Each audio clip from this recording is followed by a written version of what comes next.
जय हिंद।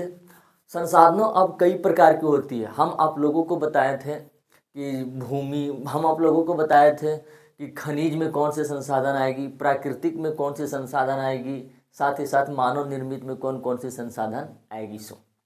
वर्तमान समय में संसाधनों को इस चैप्टर के अनुसार और पृथ्वी पर भी संसाधनों को उसके आधार पर, उस संसाधनों को पृथ्वी पर पाए जाने वाले के आधार पर संसाधनों को अलग अलग वैरायटी में बांट दिया है।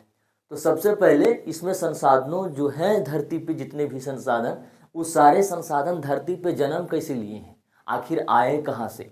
जैसे मिट्टी की बात करेंगे तो मिट्टी तो डायरेक्ट पृथ्वी पर नहीं बना होगा। सबसे पहले बड़ा बड़ा चट्टान पहाड़ों के ऊपर बहुत ज़्यादा हवा के दबाव के कारण टकराया होगा, चट्टान टकराया होगा, तब वो चकनाचूर हुआ होगा, तब कहीं ना कहीं जाकर वह मिट्टी का निर्माण होगा।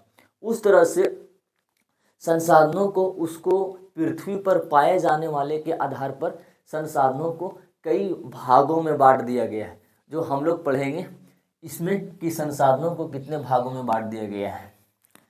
सबसे पहले संसाधनों को बांटा गया है कि वह पृथ्वी पर जन्म कैसे लिया है। तो जन्म लेने को ही तो बोलते हैं, उत्पन्न कैसे हुआ है, जन्म कैसे लिया हुआ है, जमीन पे कैसे आ गया।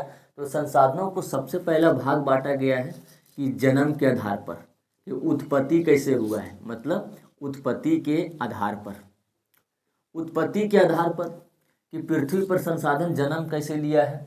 तो उत्पत्ति के आधार पर ना संसाधनों को दो भागों में बांटा गया है कि भैया किसमें जान है और किसमें जान नहीं है। तो जैव संसाधन, जैव संसाधन, और दूसरा है बच्चे अजैव संसाधन, अजैव संसाधन, संसाधन।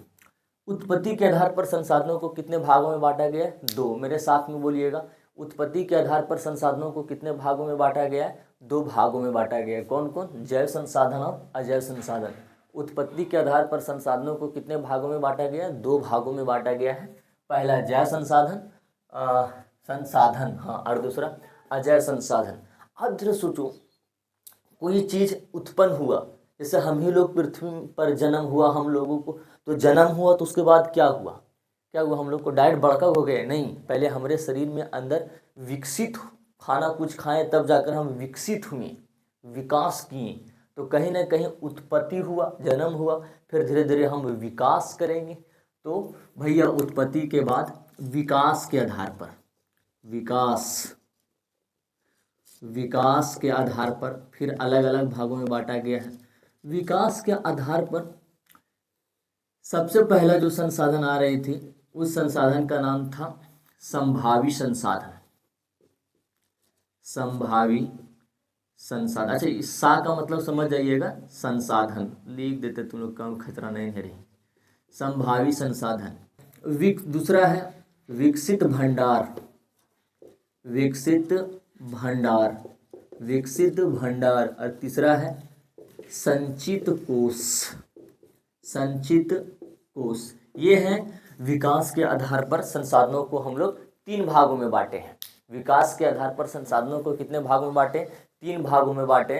पहला है संभावी संसाधन, दूसरा विकसित भंडार संसाधन, और तीसरा संचित कोष।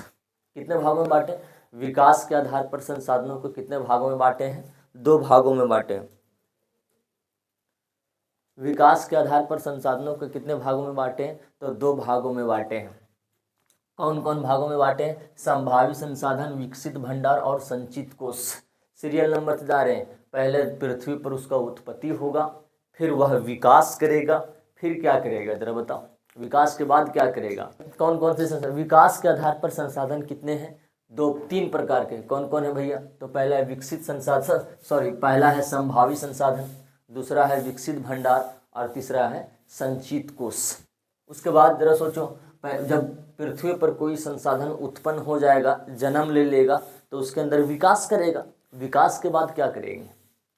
जैसे मान लीजिए आप आलू लगाए हैं, तो पहले भैया खेत में आलू जन्मेगा, उत्पत्ति होगा, फिर उसमें धीरे धीरे खाद डालेंगे तो विकास करेगा, और विकास करने के बाद वह बड़ा हो जाएगा, तो उसके ऊपर अधिकार किसका रहेगा? जिसका आलू है उसका कि पड़ोसी का? जिसका आलू है उसका। तो जाहिर सी बात है उसके उत्पत्ति हुआ, विकास किया, उसके बाद अधिकार के आधार पर कि किसका है किसका नहीं है, तो अधिकार को भूगोल में बोलते हैं स्वामित्व। स्वामित्व के आधार पर, स्वामित्व के आधार पर कौन है स्वामित्व के आधार पर कि कौन किसका है कि किसका नहीं है। स्वामित्व के आधार पर संसाधनों को स्वामित्व के आधार पर फिर 4 भागों में बांटा गया है। पहला व्यक्तिगत संसाधन, दूसरा सामुदायिक संसाधन, और तीसरा राष्ट्रीय संसाधन, और चौथा है अंतर्राष्ट्रीय संसाधन। कितने हैं स्वामित्व के आधार पर? 4। कौन कौन? व्यक्तिगत संसाधन, सामुदायिक संसाधन, राष्ट्रीय संसाधन और अंतर्राष्ट्रीय संसाधन। सीरियल नंबर से पढ़ते जाना है। पहले कोई संसाधन को जन्म होगा, जन्म होने के बाद उसमें विकास होगा, विकास हो जाएगा, जब वो बड़ा हो जाएगा तो उसके ऊपर अधिकार किसका होगा, और उसके बाद फिर जब अधिकार उसके ऊपर पूरी तरह से जिसका है उसका अधिकार हो जाएगा, उसके बाद वह खा पी के उसको स्वागत कर जाएंगे, मतलब समाप्यता के आधार पर, समाप्यता के आधार पर मतलब समाप्त होने के आधार पर। बस इतना ही तो पढ़ना है। समाप्यता के आधार पर संसाधनों को फिर 2 भागों में बांटा गया है। पहला है नवीकरणीय संसाधन,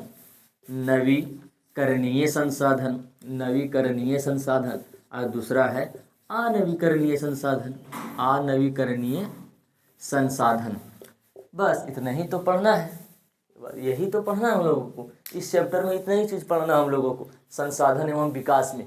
पहले आपको इस चैप्टर में क्या क्या चीज़ पढ़ना है वो दिमाग में आ जाना चाहिए, नहीं तो आप सीरियल नंबर से पढ़ते जा रहे, पता नहीं आगे क्या चीज़ होगा, अब वहीं ठिस के गिर जाइएगा।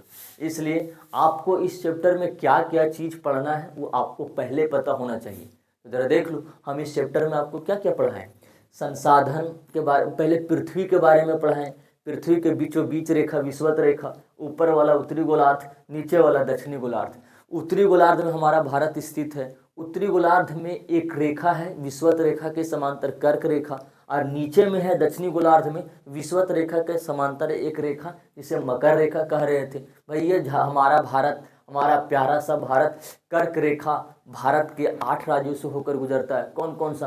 तो गुजरात, राजस्थान, मध्य प्रदेश, छत्तीसगढ़, पश्चिम बंगाल, झारखंड, त्रिपुरा और मिजोरम, ये 8 राज्यों से गुजरती है। उसके बाद हम आप लोगों को बताए थे कि संसाधन किसे कहते हैं।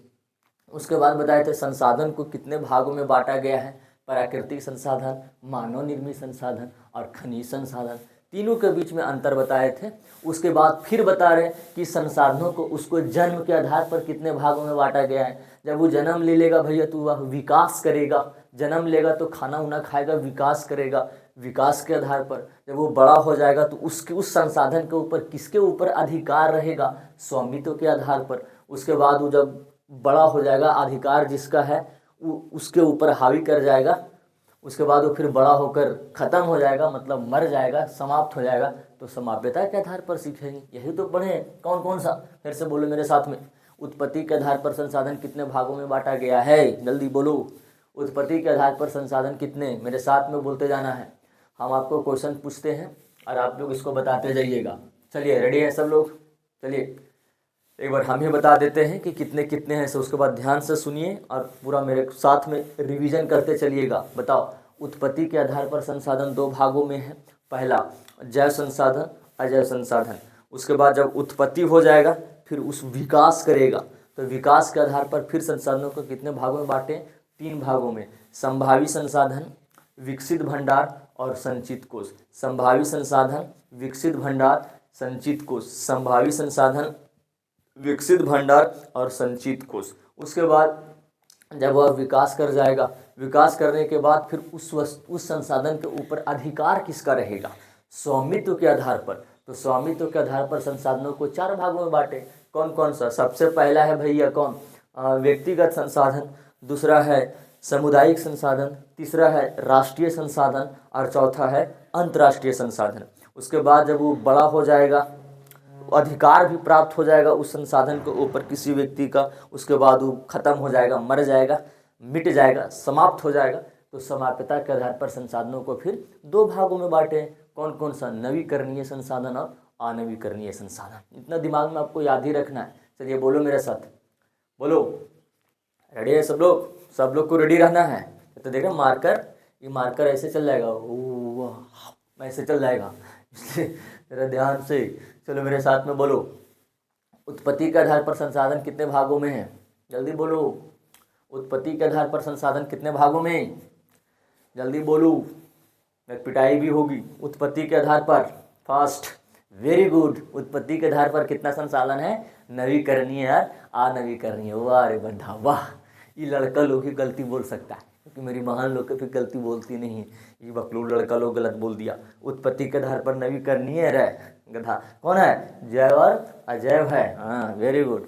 चलिए उत्पत्ति के आधार पर कितने हैं? दो। कौन कौन? जैव और अजैव, जैव और अजैव, अजैव और जैव। बस उत्पत्ति के आधार पर कितने? दो। विकास के आधार पर बोलो, विकास के आधार पर, विकास के आधार पर, चलिए जल्दी बोलो, विकास के आधार पर कितने हैं?